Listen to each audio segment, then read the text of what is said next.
How's everybody doing? We're going to be diving into some psychological skills training today.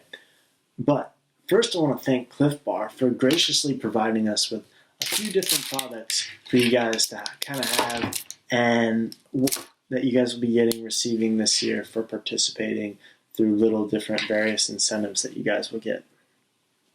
So, our first psychological skills video is on goal setting. Goal setting, it's not all that hard, but first we need to understand it. And a lot of you probably already have goals, and you probably all have outcome goals, these standards that you have for the season.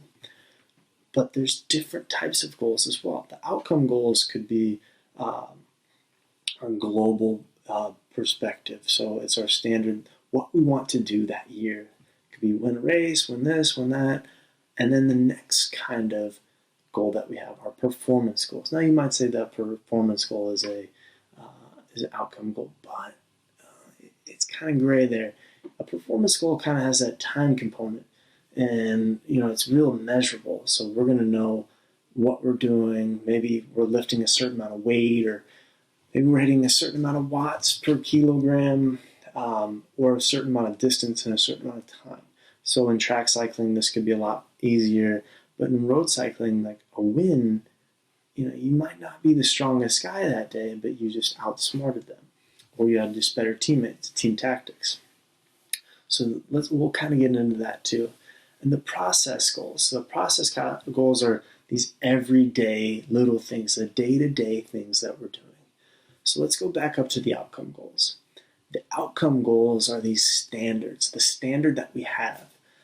So we could say our standard this year is to win U23 national road race.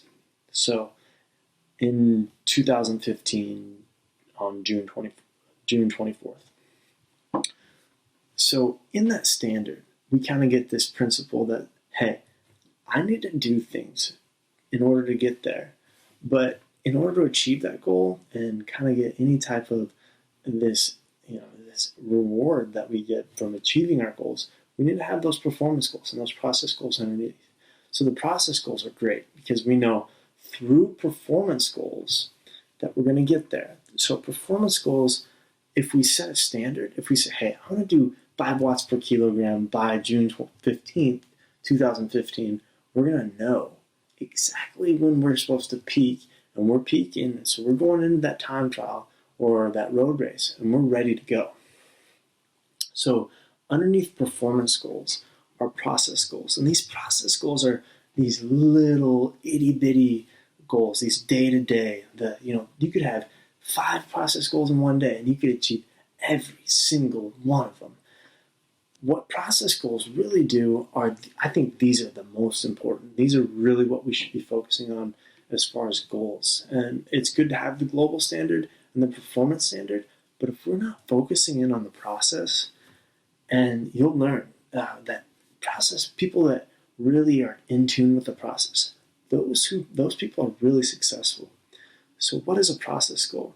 It's kind of doing that little things that nobody else is doing. Maybe you're doing planks right immediately after your ride. You're doing left plank, right plank, 2 front planks. And you're just doing those, this little bit, just a little bit more than the next guy. Or maybe you're getting to bed by 11 p.m. every single night. Not 6 days a night, not 6 days a week. No, you're getting to bed at 7 days a week, going to bed at 11 p.m. Another one, maybe you're not eating right. Maybe you're eating a lot of candy, a lot of junk food. You could just eat spinach. Or, better yet, you could eat a kid's Cliff Bar that we're going to be providing. Another process goal is that you can really focus in on is getting a recovery drink after every single ride. So we have Cliff Shot Drink. You could drink Cliff Shot Drink every single ride, after every single ride. And that's a process goal. So maybe not every single ride. Maybe it should be more so like after every single hard ride, because that would instill more of a glycogen replenishment and what have you. So through that, through these process goals, we know that focusing on the process leads us to the outcome and the performance that we want to achieve. So one of the things that I wanted to touch on real quick was that when Michael Jordan was playing basketball, he didn't score this outrageous amount of points over everybody else to be the greatest basketball player of all time. He scored he averaged one extra point. It's not like he was scoring 10, 11 more. He scored one more basket, one free throw. And he's considered the greatest basketball of all time. He's just doing that extra little bit during that game. So think about that. Let it resonate.